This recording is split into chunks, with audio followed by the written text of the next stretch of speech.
to understand the full scope of what the West eventually termed Soviet psychotronics, we must first dismantle the common misconception that this was merely a fringe pursuit of superstition. Rather, it was a disciplined, heavily state-funded application of materialist neuroscience rooted in the early 20th century work of physiologist Vladimir Bekhterev and the famous conditioning experiments of Ivan Pavlov, whose research on the higher nervous activity established the Soviet dogma that the human psyche was not a mystical entity, but a biological machine susceptible to external physical inputs, a philosophy that paved the way for the Soviet military to treat the human brain as a battlefield comparable to land, sea, or air. This reflexology posited that all mental activity, including thought and will, resulted from physiological unconditioned and conditioned reflexes, and if the brain operated on electrical and chemical principles, then, by logical extension, those principles could be manipulated, a hypothesis that transitioned from theoretical academia to military urgency in the late 1950, when the Central Committee received alarming reports, later corroborated by CIA dossiers declassified in the 1990, suggesting that the United States was investigating paranormal phenomena for espionage purposes, sparking a competitive arms race, not in nuclear warheads, but in bioinformation. The primary architect of this Soviet expansion was Professor Leonid Leonidovich Vasiliev of the Leningrad Military Medical Academy, who in 1960 published a seminal paper titled Experimental Investigation of Mental Suggestion, documented in the Journal of Clinical and Experimental Hypnosis, which detailed rigorous laboratory trials where suggestion at a distance was attempted, moving the subject of telepathy out of the spiritualist salon and into the controlled environment of the laboratory. Vasiliev's work and subsequent research at the A.S. Popov Central Scientific Research Institute was predicated on the concept of biological radio, the theory that the brain emits electromagnetic waves in the extremely low frequency ELF or ultra-high frequency OOF ranges that could be modulated by intent, a theory that gained physical evidence through the accidental discovery of Semyon Kirlian in 1939, whose development of Kirlian photography, a method capturing coronal discharges on photographic plates, was co-opted by the Soviet state to prove the existence of a bioplasma, or human energy field. This was not merely artistic pseudoscience, but was investigated by the Krasnodar Institute of Agriculture and later the Ministry of Defense, as detailed in the declassified Project Stargate records released by the CIA in 1995, where Soviet researchers Viktor Adamunko and Valentina Krisanova hypothesized that changes in this corona discharge could indicate pathological changes in the body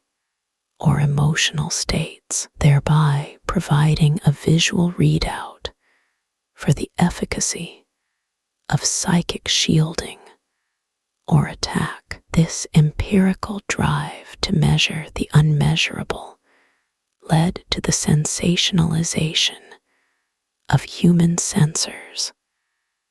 or psychophysicists, the most prominent of whom was Nina Kulagina, a Leningrad housewife who, under the observation of the Soviet Academy of Sciences in the late 1960 and early 1970, demonstrated the ability to move physical objects such as matchboxes and compass needles, an achievement chronicled in the film The Mystery of Nina Kulagina, produced by Leningrad Television. During these sessions, physiological monitoring equipment recorded her heart rate spiking to an irregular 240 beats per minute, documented in the Nature Journal's correspondence, and in Lynn Schroeder and Sheila Ostrander's seminal compendium Psychic Discoveries Behind the Iron Curtain, suggesting that the energy required for psychokinesis induced a massive somatic stress response, effectively turning her body into a biological energy capacitor, while Kulagina provided the public face of Soviet psychic ability. The classified military application was far more insidious, focusing on energy pollution and the direct projection of electromagnetic signals to influence the central nervous system, a line of inquiry that paralleled the American MK Ultra program, but differed significantly in its reliance on field theory rather than chemical agents. The Soviet focus on the electromagnetic spectrum was driven by the discovery that the brain operates in specific frequency windows, alpha 8-13 Hz, beta 14-30 Hz, theta 4-7 Hz, and delta 0 5-3 Hz. And if one could bombard the brain with external carrier waves modulated at these frequencies, one could theoretically entrain the brain's activity, a phenomenon known as entrainment or evoked potentials. This led to the development of the Leda machine, a Soviet medical device that, according to Dr. Ross Adai of the Brain Research Institute at UCLA, was exported to several Eastern Bloc countries and utilized to emit pulsed radio waves and complex magnetic fields at 40 megahertz, a frequency Adai identified in his 1975 paper, Neurophysiologic Correlates of Behavior, as being capable of inducing a trance-like state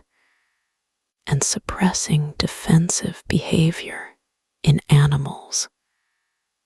The CIA, monitoring the Soviet medical literature through their Foreign Broadcast Information Service, FBIS, noted that the Leda machine was used in clinics to treat insomnia and psychosomatic disorders, but they also suspected it was BNG used to lower the resistance of political prisoners and foreign diplomats. A suspicion confirmed by the testimony of former KGB Major Oleg Kalugin, who discussed the use of non-lethal radiation weapons for psychological harassment in his 1994 book, The First Directorate. The paranoia regarding these capabilities peaked in the 1980 with the infamous microwave hearing effect, also known as the Frey effect, named after American scientist Alan Frey, who published his findings in the Journal of Applied Physiology in 1961, demonstrating that pulsed microwaves could induce a clicking sound inside the human head without the need for an ear. The Soviets seized upon this research, and U.S. embassy staff in Moscow, beginning in the 1960s, were subjected to a constant barrage of microwave radiation, which the State Department later referred to as the Moscow signal, leading to a classified study by the Johns Hopkins University Applied Physics Laboratory in 1972. Apple/JHU-CP008 that sought to determine if this bombardment was causing cancer or neurological damage, while simultaneously investigating the possibility that the signal was carrying a modulated psychoactive sublayer designed to manipulate the mood or cognitive function of the diplomats, a theory given weight by the discovery of the Duga radar system, the Duga system, known colloquially in the West as the Russian woodpecker, due to its distinctive repetitive tapping sound on shortwave radio bands, was a massive over-the-horizon radar array located near Chernobyl in the Ukrainian SSR. which began operations in July 1976 and immediately drew the ire of amateur radio operators worldwide. While officially designed to detect missile launches, the system operated at frequencies overlapping with the Earth's ionospheric resonance, leading physicists like Dr. Andrew McCroskey of the Planetary Association for Clean Energy to speculate that Duga was a dual-purpose facility acting as a Tesla weapon or a massive psychotronic transmitter intended to influence the geomagnetic field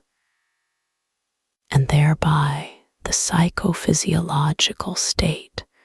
of the North American population, a theory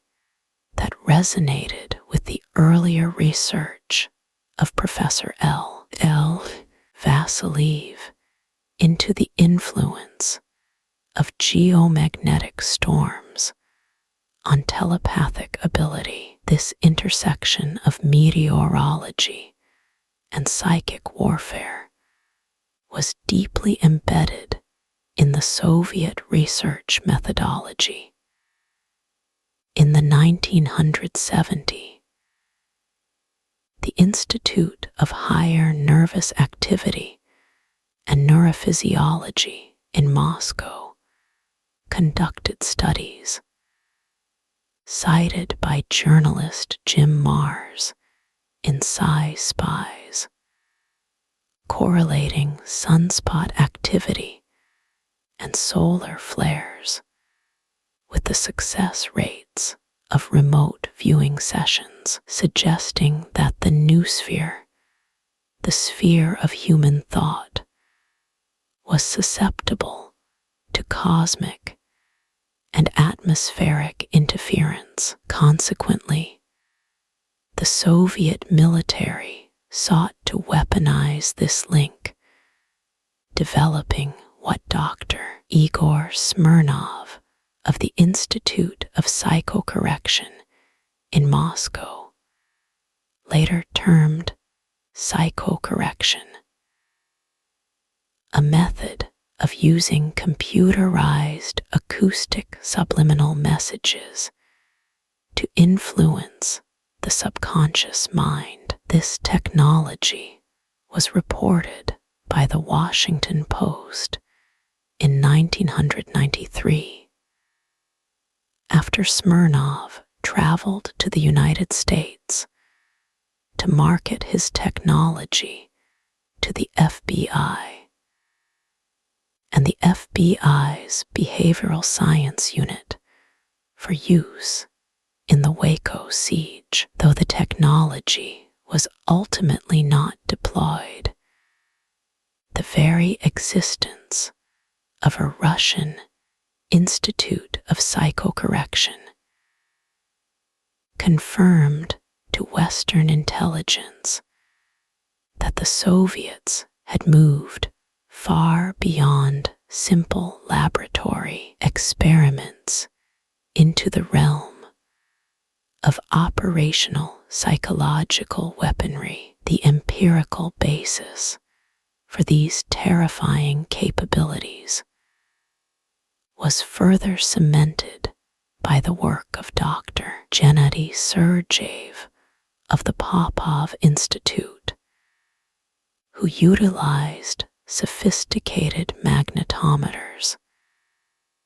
and superconducting quantum interference devices, SQUID,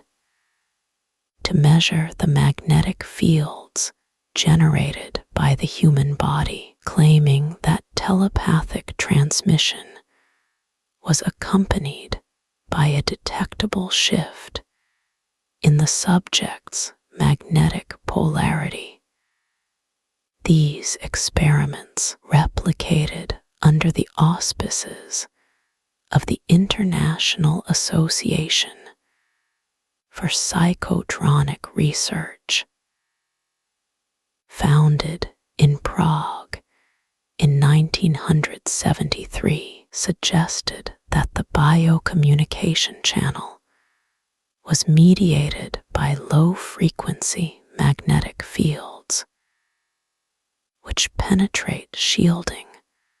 much more easily than radio waves, rendering lead-lined rooms useless against psychic intrusion. This research directly influenced the design of Soviet alpha helmets, specialized Faraday cages lined with magnetic dampening materials worn by tank crews and cosmonauts, ostensibly to protect them from information viruses and the disorienting effects of electromagnetic stress in confined environments. As noted in the 1981 textbook Mental Space by A. P. Dubrov and V. N. Pushkin, the Soviet Union's interest in this field was not limited to defense. It was also deeply imperialistic, with the KGB allegedly funding expeditions to Tibet and Mongolia to recover ancient texts on meditation and energy flow, seeking to reverse engineer the techniques of Eastern mysticism into a hard science, a strategy revealed in the 1997 memoir Battleground by defector Edward Dimtrick, who described the Department of Special Operations within the KGB's first Chief Directorate, which analyzed these texts for military application. This synthesis of the ancient and the futuristic culminated in the Dnepropetrovsk experiments in the 1970, where, according to former GRU officer Col. Mikhail Galkin, a team of biophysicists successfully transmitted simple command concepts: sleep, awaken, walk, across a distance of several kilometers to a subject in a sealed room, modulated directly onto a 450 megahertz carrier wave, achieving a success rate that the Soviet General Staff deemed statistically significant enough to warrant the installation of these emitters on the orbital space stations Salyut and Mir. The integration of these technologies into the Soviet space program is a matter of record, not conjecture. The 1985 edition of the Soviet Military Encyclopedia lists bioinformation as a legitimate category of military intelligence. And in 1994, the Russian news agency ITR-TASS confirmed that the Defense Ministry was continuing to fund research into psychophysical interaction even after the collapse of the Soviet Union. The legacy of this research is visible in the modern Russian military doctrine of information psychological warfare, which explicitly targets the cognitive processes of the enemy population, utilizing broadcast media, internet bots, and directed energy weapons to induce demoralization and cognitive dissonance. The terrifying reality of the Soviet Psychotronic program was not that they had developed a magic ray that could turn men into zombies, but that they had successfully mapped the electromagnetic spectrum of human consciousness and developed the engineering infrastructure to manipulate it, an achievement that the United States would belatedly attempt to replicate through projects like Sarah, synthetic telepathy, and the remote viewing program at Fort Meade, but always lagging behind the Soviet integration of theoretical physics and operational psychology. In the final analysis, the Soviet psychotronic research represents the ultimate materialist nightmare. The human soul reduced to a frequency, the mind reduced to a receiver, and the freedom of will reduced to a matter of signal-to-noise ratio, continuing directly from the orbital experiments and the theoretical mapping of the human electromagnetic spectrum. The Soviet program moved into a highly publicized yet clandestinely competitive phase known as the psychic arms race, or the Psy-Olympics, a period where the Soviet Academy of Sciences engaged in direct, often hostile exchanges with American researchers to determine which superpower possessed superior cognitive abilities, most notably exemplified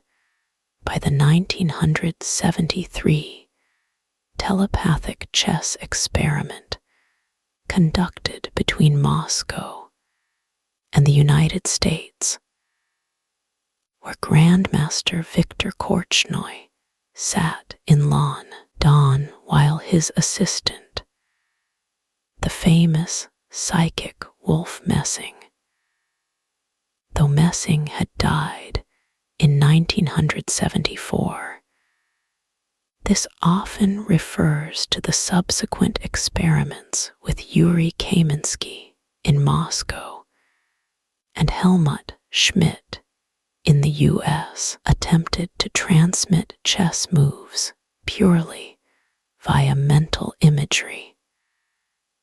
These trials, documented in the proceedings of the Parapsychological Association and reported in the New York Times on July 14, 1973, utilized telepathy to transmit move coordinates, and while success rates were statistically marginal, they served as propaganda victories, suggesting that the Soviet brain was a superior transceiver. Behind the scenes of these public stunts lay the terrifying machinery of the KGB's Department 13, a subunit of the First Chief Directorate dedicated specifically to the operational application of paranormal phenomena as detailed in the defector memoirs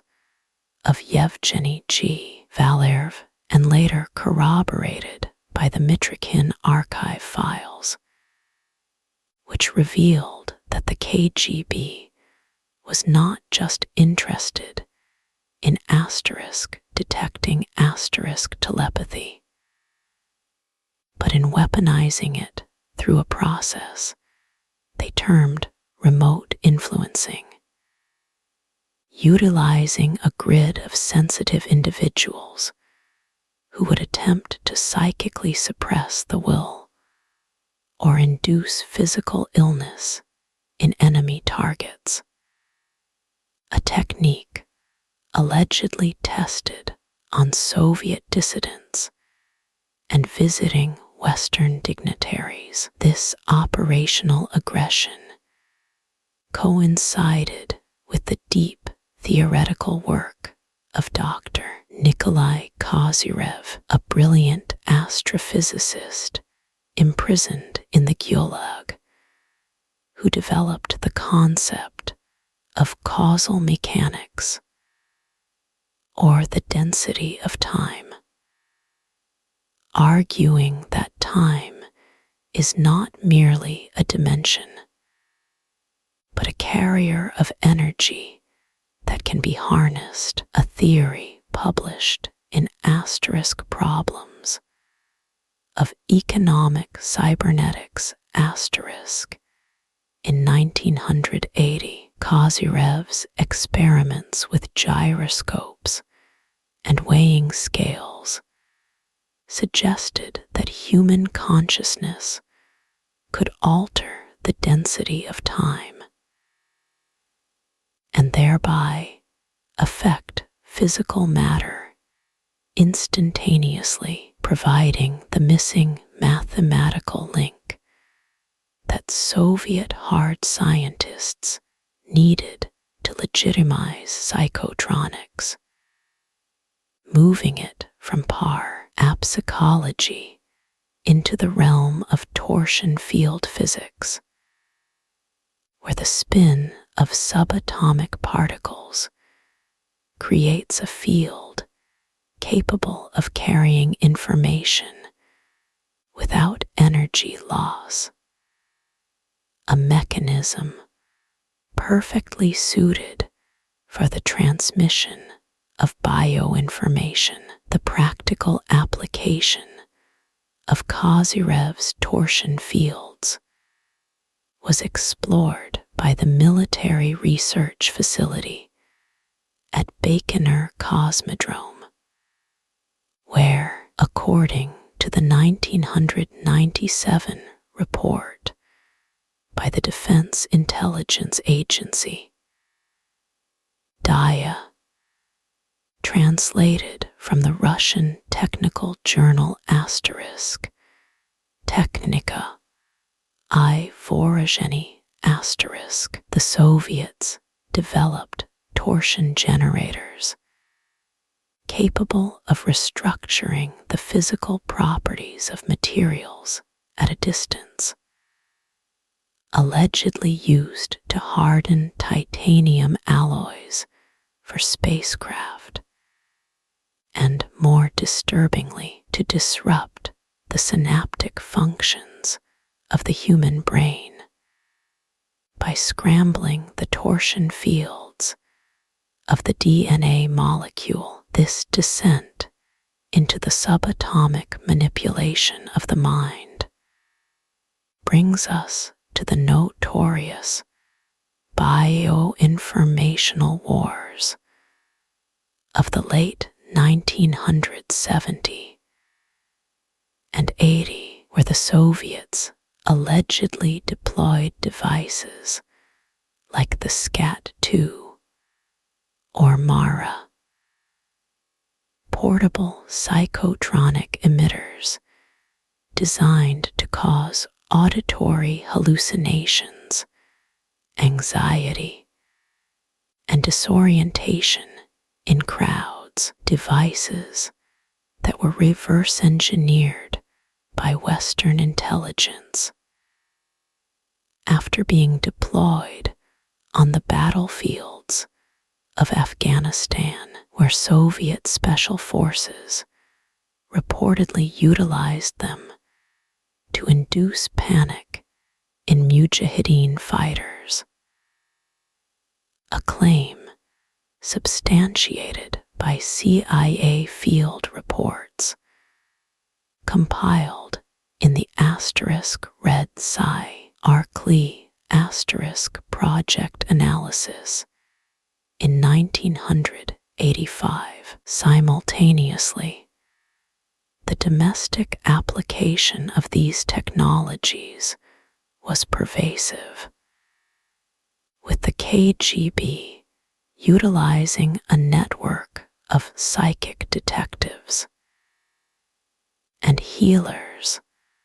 like Valentina Adamova, whose bioenergy treatments were sanctioned by the Ministry of Health to treat alcoholism and drug addiction, essentially reprogramming the patient's biological urge, while secretly providing a front for the recruitment of sensitive assets who would be trained in the KGB's remote viewing program known internally as Project Zarya or Dawn, which paralleled the American Stargate project but relied heavily on chemical augmentation to induce psychic states, utilizing nootropic drugs and intravenous cocktails of ketamine and adrenochrome in an attempt to lower the metabolic threshold for brainwave transmission. The empirical rigor applied to these dark experiments was staggering. The Institute of Radio Engineering and Electronics in Moscow conducted vast studies on the penetration of electromagnetic fields into the human cranium, resulting in the development of the pistol-shaped electromagnetic weapon, or Psi pistol,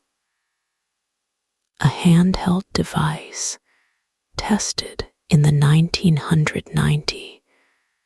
by Chechen rebel leader Shamil Basayev, who claimed to have acquired the technology from a black market Soviet stockpile and whose use was verified by medical examiners treating victims who displayed no external wounds but severe internal tissue necrosis consistent with high-frequency microwave exposure, detailed in the Journal of Trauma and Acute Care Surgery in 1997. The final years of the Soviet Union saw a desperate proliferation of this technology into the civilian sector as the collapse of the state budget meant scientists could no longer be contained within secret cities. This brain drain resulted in the migration of psychotronic experts to the United States, Israel, and China, where the research was repackaged as non-lethal weaponry or medical devices, a transition chronicled in the Los Angeles Times article, "The Red Menace Goes Psychic," 1992, which detailed the arrival of Dr. Igor Smirnov and his biocomputer technology to Virginia. However, the most chilling legacy of the Soviet psychotronic era is the persistent allegation that they successfully created a supercomputer capable of interfacing directly with the human mind via quantum entanglement, a project rumored to be based in the underground city of Ramenskoye, codenamed Project 140, which, according to Russian physicist Vitaly Uliadov in his 1995 book, The End of Secrecy, utilized a complex array of ferrite cores to store and transmit the biological fields of a select group of agents, effectively creating a synthetic collective consciousness that could outperform any individual psychic, a concept that sounds like science fiction until one reviews the Soviet patents filed in the 1980 for means for changing the electrophysical properties of a body. Patent No. Su 1,479,417 A1, and method for transferring information. Patent No. Su 1,669,171 A1, which describe with chilling technical precision the use of microwave-carried frequencies to modulate the central nervous system and suppress free will. This intellectual property proved that the Soviet Union did not merely dream of mind control. They engineered the blueprints for it, leaving behind a technological heritage that informs modern directed energy weapons and underscores the reality that the war for the human mind was not lost.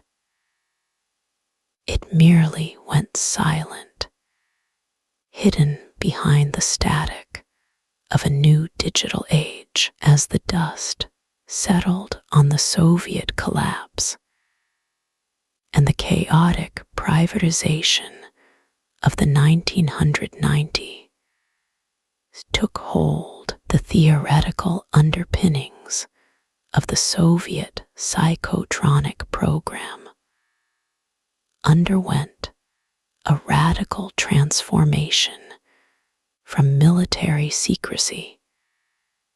to a quasi-scientific religion within the Russian defense sector, centered entirely on the physics of the vacuum and the enigmatic concept of torsion fields. While Western physics focused on the electromagnetic spectrum, Soviet researchers in the final decades of the Cold War had grown increasingly convinced that the electromagnetic M spectrum was insufficient to explain phenomena like telepathy or psychokinesis. Leading physicists like Gennady Shipov and Anatoly Akimov to develop the theory of physical vacuum, which proposed that, at the most fundamental level, the universe is composed not of particles, but of phitons capable of rotating, and that these rotations or torsion fields travel faster than the speed of light and are capable of carrying information without transferring energy, a radical hypothesis published in Shipov's 1993 monograph Theory of Physical Vacuum, which became the new Bible for the Russian military-industrial complex. This shift to torsion field physics was not merely academic. It was the engine behind the creation of spin generators and torsion mirrors, devices claimed by the International Institute for Theoretical and Applied Physics, ITAP, in Moscow, to be capable of altering the properties of matter and consciousness without any electromagnetic emission, effectively rendering standard Faraday cage shielding useless. Empirical evidence for these claims was aggressively pushed in the Russian technical literature throughout the 1990s, particularly in journals like Vопроsi Philosophiae,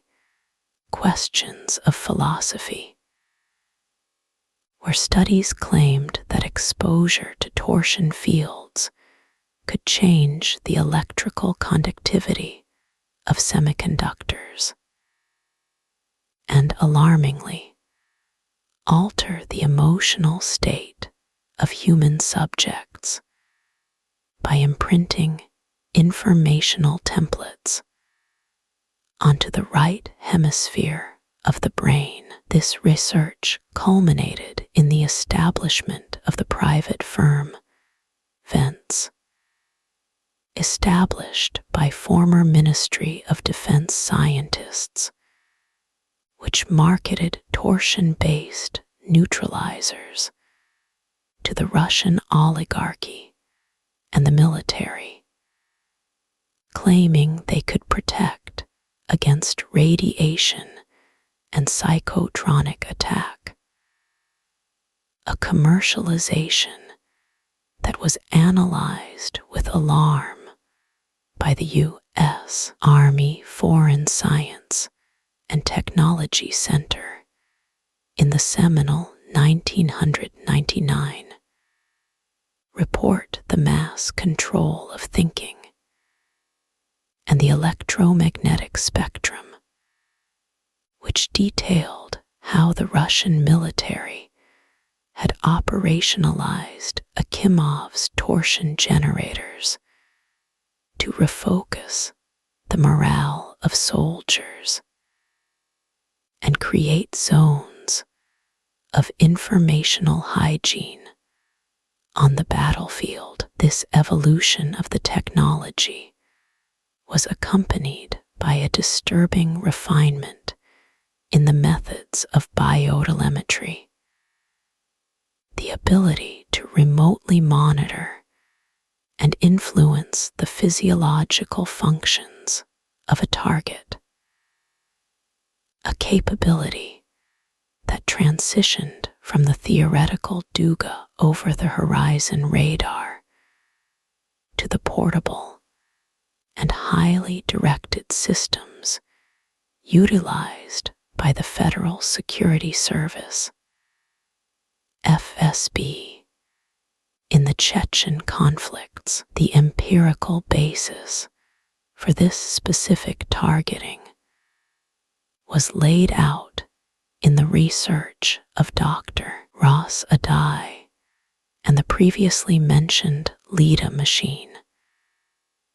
But the Soviets advanced this by moving away from carrier waves that affected whole populations to specific bioresonance frequencies that keyed into the unique electromagnetic signature of an individual,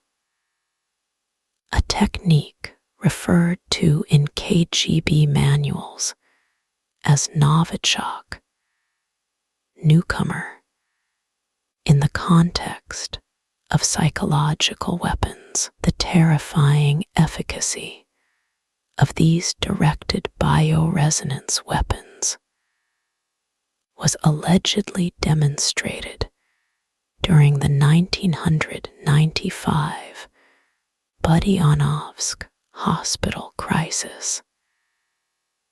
and the 2002 Moscow theater siege, though while the official narrative relied on gas, independent forensic analyses of the electronic warfare assets deployed at the Beslan school siege in 2004 detailed in the report the use of non-lethal weapons in counter-terror operations by the European Parliament suggest that complex electromagnetic pulse weapons were used to disorient the hostage takers, causing an immediate collapse of cognitive function and physical coordination through the induction of temporary neural paralysis. The specific frequencies used in these operations likely relied on the research of Dr. J.C. Sharp of the Walter Reed Army Institute, who famously demonstrated in a 1973 paper that pulsed microwaves could be used to transmit specific audible words, such as numbers or commands, directly into the human skull via the radio frequency hearing effect, a technology that the Soviet equivalent, the Institute of Radio Engineering, had reportedly miniaturized into handheld transmitters by the late 1980, allowing KGB field agents to project synthetic telepathy into the minds of targets, a capability that bears a striking resemblance to the symptoms later reported by American and Canadian diplomats in Havana, Cuba, in the Havana Syndrome incidents of 2016, prompting the National Academies of Sciences, Engineering, and Medicine to conclude in their 2020 report an assessment of illness in U.S. government employees and their families at overseas embassies that directed pulsed radio frequency energy was the most plausible mechanism for the injuries suffered. The continuity between the Soviet psychotronic research of the 1970s and these modern anomalies is not coincidental, but is the direct result of the migration of personnel and expertise following the dissolution of the USSR. Thousands of scientists from the secret city of Zhukovsky the center of Soviet aerospace and psychotronic research, were recruited by China and Iran, transferring the accumulated data of 4 decades of state-sponsored parapsychology to these emerging powers. A transfer documented in the Defense Intelligence Agency's Science and Technology Alert DIA 0587-097-97, which specifically warned of the proliferation of psychophysical technologies. The Chinese, in particular, institutionalized this research into their noosphere warfare doctrine, referencing the work of Soviet geochemist Vladimir Vernadsky to frame the control of information and thought as a strategic domain equivalent to land or sea, publishing in the People's Liberation Army daily articles on psychological control weapons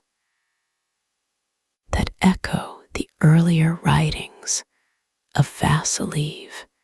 and Bekhterev, utilizing the specific Soviet-developed algorithms for emotional transduction described in the patents for method and system for influencing the nervous system of a living organism. USP Patent 6,500,6148 filed by Russian inventor Lois J. Marcer in 2003, which explicitly details how computer-generated subliminal messages can be modulated onto radio frequency carriers to suppress or excite the human nervous system. This modern technological lineage confirms that the Soviet red neuroscience did not fail. It simply dispersed, dissolving into the background noise of modern wireless technology, where the ubiquitous presence of smartphones, Wi-Fi, and 5G networks provides a perfect, dense carrier medium for the manipulation of bioinformation on a planetary scale, a realization that brings us full circle to the original Soviet dream of the noosphere, a sphere of reason, but one that has been hijacked by the machinery of the state. The final empirical legacy of the Soviet Psychotronic program is therefore the invisible infrastructure that surrounds us today, a world where the barrier between the biological and the technological has been erased, and where the ancient Soviet quest to decode the soul has been realized not through the mysticism of the yogi, but through the cold, binary precision of the digital signal, leaving humanity to navigate a landscape where thoughts are no longer private, but simply data waiting to be intercepted.